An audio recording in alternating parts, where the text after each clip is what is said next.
In the Marvel Universe, many heroes have their own unique superpowers, but in front of this one, they're really too weak, because he suffers from a special type of personality disorder. Every personality has different superpowers. He actually possesses thousands of abilities at the same time. Teleportation and telekinesis come as easily to him as eating and drinking. Soul detachment and time pause are also easy for him. However, such immense power brings David a lot of distress. He has struggled with schizophrenia since childhood, seeing hallucinations and hearing voices. Living a normal life has been extremely difficult. He often can't tell whether he is in a hallucination or in the real world. In this way, David has spent many years. He finally grew up, but those symptoms became even more severe. Sometimes, they began to merge with reality. For example, just in the next moment, the items in the kitchen suddenly went into chaos. It used to be just a common hallucination. As long as he endured it, everything would be fine. But now it truly affected the real world. David's place had become a complete mess. He had no way to deal with this bizarre situation. David could only stay in the corner in terror, quietly waiting for the illusion to disappear. This time, however, something unusual appeared. In a daze, David noticed a humanoid monster in the corner, but it quickly vanished. No one could prove what David said, but the state of his home was undeniably real. David's girlfriend, whom he had finally found, broke up with him over this matter, and David was sent to a mental hospital. As a mental illness, David originally thought his life would perhaps be dark from then on. However, the appearance of a woman brought vitality back to David's life. The woman's name was Sydney. She was also a patient in the mental institution. Her beautiful appearance captivated David. Do you want to be my girlfriend? Sydney readily agreed to David's request. However, there were a few special conditions. First, there could be no physical contact during their relationship. Not even holding hands was allowed. Aside from that, they had to respect each other's wishes, etc. Out of his admiration for Sydney, David agreed to these terms. The following days became the happiest time of David's life. Without the disturbance of chaotic hallucinations, he had someone he liked by his side every day, though they couldn't have any physical contact. Even holding hands could only happen through a cloth intermediary, but this didn't prevent David from feeling happy. However, as time went on, David inevitably had other thoughts. So one day, he touched Sydney's hand, but the next moment, something unexpected happened. A strange force forcibly separated them. That wasn't what surprised David the most, because he realized he had entered Sydney's body. Perhaps this was the reason. Sydney didn't allow any physical contact between them. David hurried to find Sydney, planning to switch their bodies back. However, just as he stepped out the door, David was completely stunned. The entire mental hospital had undergone strange changes. The room number was still in its original place, but the most important door was gone. Voices of patients echoed from behind the walls, but no matter how hard they knocked, the walls showed no signs of change. What on earth was happening? At this moment, the scene shifted. David was being interrogated by a man. It turned out that everything that had just happened was part of his account regarding what David said. The man was shocked, but he didn't express any doubt, because they knew such things indeed existed. After all, that was what they were involved in. The man belonged to a special secret unit, commonly referred to as the 3rd Division. Their main task was to control and handle discovered mutants, and David was one of their targets. However, compared to other targets, David was more complex. According to Division 3's speculation, David harbored immense potential within him, perhaps the strongest mutant so far, but due to his unstable mental state, it is very difficult to control. Division 3 has some disagreements on how to handle David. However, it is certain that David needs to be closely monitored, so he was sent to a special containment cell. Unlike most iron cages, this was a swimming pool, surrounded by many fully armed soldiers. High-voltage wires were laid beneath the pool. As soon as David made any movement, hundreds of thousands of volts would turn him into a charred remains. Therefore, David sat there, too afraid to move. The man from Division 3 was pleased with this. He stood on the shore, asking David various questions. However, regarding his own situation, David understood it even less than Division 3 did. Thus, most of the conversation was useless chatter. They continued to exchange words like this, but at this moment, David fell into a hallucination once again. His mind suddenly left the pool cell and appeared on the street. His beloved Sydney was by his side. David hadn't even had time to feel happy when she told him it was just a hallucination. However, they already had a way to save David from this. You're gonna go for a swim, and I'm gonna get you out. The swim? Slowly, so they don't notice. Slide out of your chair and into the water, and when you see the lights, don't come up until you see me. David didn't take what Sydney said to heart. After all, it was just a hallucination. However, when his consciousness returned to the pool cell, David noticed something was wrong around him. It was really as Sydney had said. Various light spots began to appear around him. He immediately recalled Sydney's hint and dove into the pool. The next moment, those light spots erupted in clustered explosions. The Division 3 man guarding him and the surrounding soldiers were all caught in it. After the explosion, Sydney appeared before David with a group of people. All of them were mutants, possessing various unique abilities. For example, this telekinetic user could fling the soldiers blocking their way thousands of miles away with a wave of his hand. Of course, this ability had some defensive shortcomings. A guard shot at him from behind, and the telekinetic user couldn't react in time. With the escort of these individuals, David quickly broke through the encirclement and met the leader behind Sydney and the others. This was a blonde woman. She introduced herself as Polly. The reason for rescuing David was that she had something to ask of him. However, it was clearly not the place to talk. Soon after, David followed her to their base. There, in an icy cavern, he saw what they were referring to. According to Polly's introduction, the man who had been in a deep sleep for 20 years was named Oliver. He was Polly's husband. Initially, to explore the spiritual realm, Oliver volunteered to enter it. Now, 20 years later, there were still no signs of him waking up. Polly and the others had learned through certain means that Oliver's spirit was still alive. So, when Polly heard Sydney introduce David, she decided to ask him for help to find Oliver in the spiritual realm and help him return to the real world. Considering that Polly had just rescued him, David agreed to her request. However, how to enter the spiritual realm was a problem. Although he often experienced hallucinations, they were all passive, and David himself can't control them. Regarding his confusion, Polly and the others already had a plan. Among them was a powerful mutant, known as the Memory Master. He could enter into the memories of others. He would help David master the method of entering the spiritual realm. But before that, David needed to first grasp his own abilities. With the help of Polly and the others, David quickly mastered several abilities, including the ability to read people's hearts. But I'll protect you. What? Huh?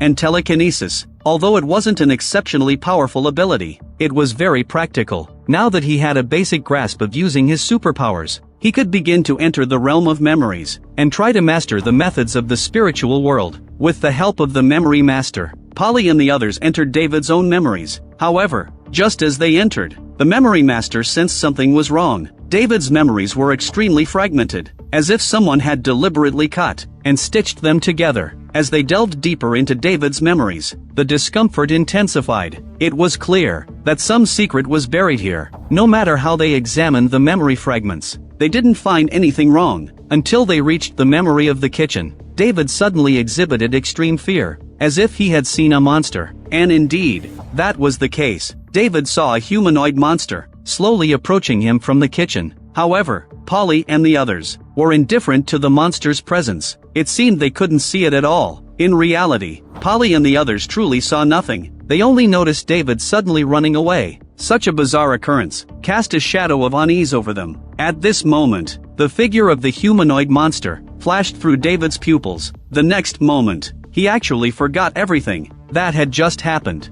only remembering that he felt an inexplicable panic. He couldn't recall anything else. Having experienced such a bizarre event, Polly decided to temporarily halt their plans. With the help of the Memory Master, they left David's memories. However, the surroundings once again astonished them. They found themselves in an unfamiliar place. Polly speculated that it might be because, during their exploration of the memories, David had inadvertently activated his teleportation ability. That's why they ended up here. This made Polly even more cautious, although they were very fortunate to teleport to a safe place this time. If next time David lost control of his abilities and destroyed their bodies, or teleported them to a dangerous place, what would they do then? They had to ensure David mastered all his abilities quickly, but that was easier said than done. It might take an ordinary person a long time to master just one, yet David had countless abilities within him. In addition, they needed to act quickly to retrieve Oliver's spirit as well. The pressure on David was immense. However, None of this deterred David.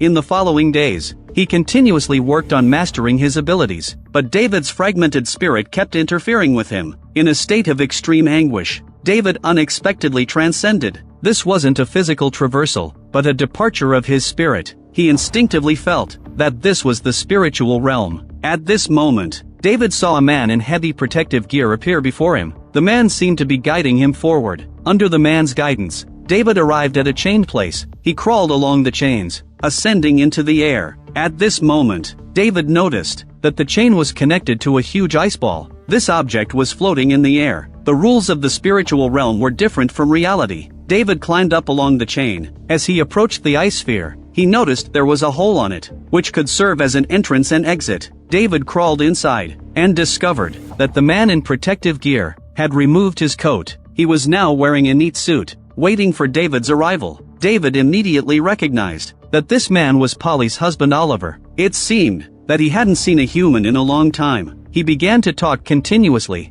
from the fundamental rules of this world to his feelings over the years. This helped David understand many things. In the spiritual realm, everything imagined would become reality. Material needs would be greatly satisfied, but at a price. The deficiencies in spiritual needs would be magnified. For 20 years, Oliver had suffered the torment of loneliness. At this point, David noticed that Oliver hadn't mentioned Polly's name. He had several guesses, but before he could ask, he was startled by the scene outside. The humanoid monster from his memory was wandering outside the house. Moreover, it seemed to be very angry. Oliver noticed the confusion and panic in David's eyes, and thus introduced him to the monster. According to Oliver, this wasn't a monster at all, but a mutant who had lost itself in the river of time. They would constantly seek new hosts to parasitize, gradually consuming their consciousness, until they replaced the host entirely. This process would repeat itself, allowing them to achieve immortality. Hearing his explanation, David realized that things weren't good. Many of his memories had already been consumed by it. Perhaps soon,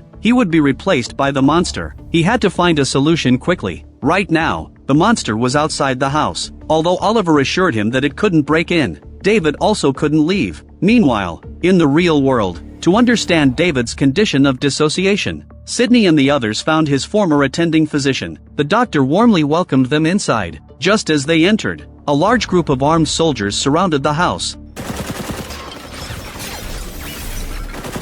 Sidney and the others certainly wouldn't sit idly by. However, they were ambushed by the attending physician. Originally, Division 3 had long anticipated that these people would return to look for those close to David, so they had already taken control of them. Besides the attending physician, David's sister was also in a cell. Sidney and the others who were ambushed were quickly subdued by Division 3, and these images were all seen by David from the spiritual world. Out of concern for his beloved, he once again unleashed his powerful abilities and forcefully broke through the spiritual world, while also activating his teleportation ability. When he reappeared, it was on the road. The Division 3 vehicle transporting Sidney and the others was heading straight toward David. Seeing a man suddenly appear in the middle of the road, the driver swerved the steering wheel. The vehicle crashed into a tree. David didn't pay attention to the driver in front of him. He quickly opened the trunk of the car and freed the captured Sidney. However, David didn't notice that Sidney's gaze toward him was somewhat wrong.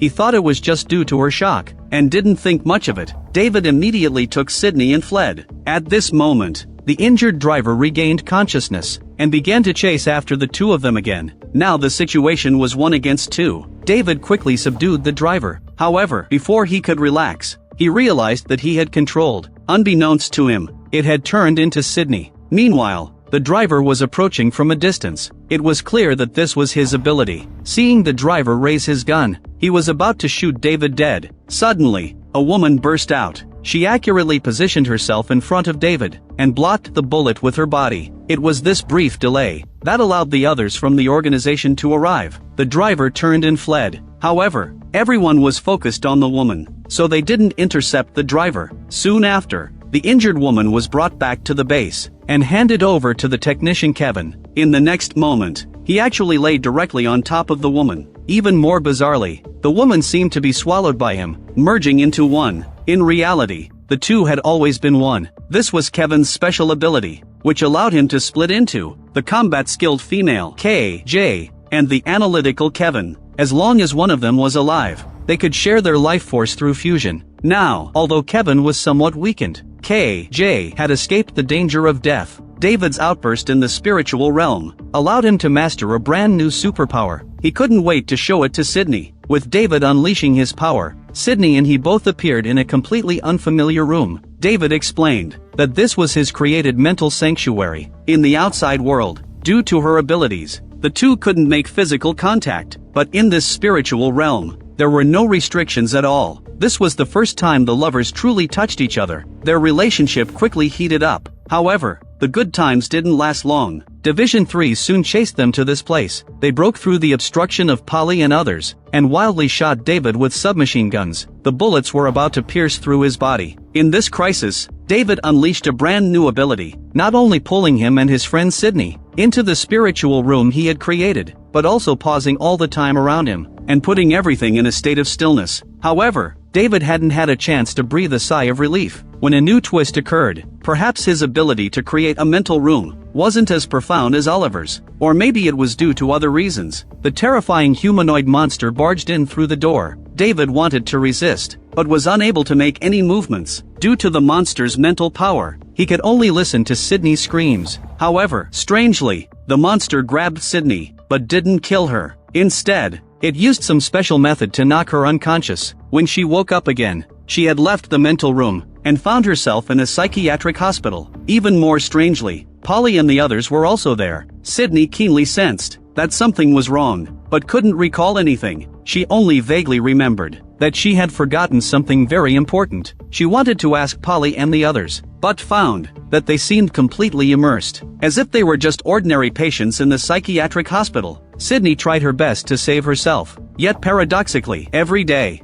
the psychiatric hospital dispensed medication that Sydney took without fail. It seemed that some force was interfering with her cognition. However, as time passed, Sydney began to notice some unusual things. On one of the walls in the psychiatric hospital, there was a strange-looking hole. When poked, the wall felt very soft and even bled. Sydney found this place very suspicious, but before she could investigate further, a woman suddenly blocked Sydney's path and invited her to wear the latest headphones to experience it. Although Sydney was filled with doubt, that guy kept blocking her way. If she didn't wear them, she wouldn't be allowed to leave. With no other choice, Sydney decided to put them on briefly to appease him, but she fell into their trap. The headphones played a hypnotic audio. Before Sydney could take them off, she fainted. Then, her body began to float in a strange posture, and slowly flew toward a certain room. At this moment, the others were deeply under control, and couldn't come to rescue Sydney at all. Just then, an unexpected person appeared. It was actually the technician Kevin. Why was he here? The mental hospital where Sydney was located wasn't the real world, but also not an ordinary mental world. It is a mental hut shaped by a humanoid monster. The Kevin and others inside were the spirits of those whose bodies were paused in the outside world. Due to an unexpected turn of events, Kevin called out for Oliver and discovered the abnormalities here. That's why he was able to save Sydney at a critical moment. According to Kevin, if one got lost in this mental room, they would become food for the humanoid monster and be directly replaced by it. Therefore, they had to rescue Polly and the others. Then, Kevin gave Sydney a few pairs of glasses. These were tools created by Oliver. Using the rules of the spiritual world, they could help Sydney see through the illusions in the mental room. With Kevin and the others' help, Sydney returned to the psychiatric hospital. However, the situation inside once again shocked her. The original hospital had transformed. There were many zombies wandering around. She immediately thought of the glasses Kevin had given her. After putting them on, the scenery in her view quickly changed. Everything returned to nothingness again. With the help of these glasses, quickly, Polly and the others returned to their bodies in the real world. However, the crisis wasn't yet resolved. Bullets were still flying toward David, but for now, they hadn't hit him yet. They wanted to move David away, but couldn't budge him an inch. At this moment, Oliver appeared again. After 20 years, Polly finally saw her husband again. Her heart was filled with mixed emotions. For a moment, she didn't know what to say, but soon, Polly realized something was wrong. Oliver seemed to have forgotten the past. If that were true, it would explain why he hadn't returned for 20 years. This made Polly's feelings even more conflicted. After a long hesitation, she suddenly figured it out. Have I seen you before? at the poetry slam. Although Oliver felt that the person was very familiar, he could never recall who it was. Ultimately, he decided to deal with the immediate situation first. As Oliver activated his superpower, the space began to shake. Then, a special wall of air appeared next to David, to block the bullets. At this moment, a woman appeared out of nowhere, and interrupted Oliver's actions. Immediately after, the woman revealed her true form, which turned out to be the humanoid monster. Faced with this being, Kevin, who was no longer under control, showed no fear. After researching for some time, he had found a way to temporarily suppress the monster. Kevin placed a device that looked like a golden hoop on David's head. In the next moment, the humanoid monster was suppressed. For the first time, David felt his thoughts flowing smoothly. It seemed that his abilities had also significantly strengthened. However, before he could be happy, more Division 3 soldiers surrounded them. Seeing that they were about to be trapped, David happened to use these people to test how much his abilities had improved. So he waved his hand, and those dozens of fully armed soldiers were stacked together by an inexplicable force, forming a pillar of bodies. This exaggerated scene even shocked the head of Division 3. The immense disparity in power was like an insurmountable chasm. The head had no chance to resist, and was immediately subdued by David and the others. However, the news was still transmitted back to Division 3's headquarters, through his fake eye, regarding David's terrifying abilities. These people were also deeply apprehensive. If David couldn't resolve his mental issues, he would become a mobile nuclear bomb. Regarding this issue, Polly and the others were also very worried. Although Kevin's research could temporarily suppress the monster, it was ultimately not a long-term solution. They had to eliminate the monster from its root. So, Hay returned to the base, to use more powerful equipment to erase the monster from every corner of David's memory. The process went very smoothly, but David showed extreme pain. Sydney was very worried beside him. At this moment, Sydney arrived at David's mental room. However, in front of her was a battered woman.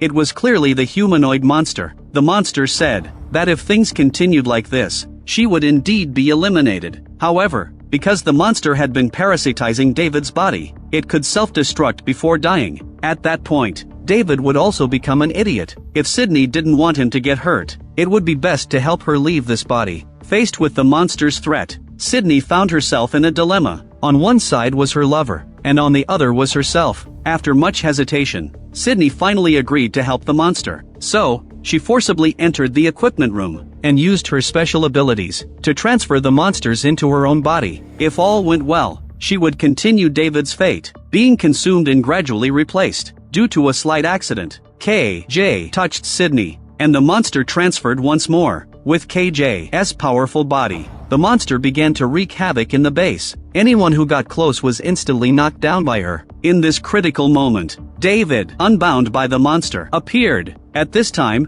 all of his abilities were completely under his control, and had significantly increased. He was fully capable of contending with the monster that had survived for so many years.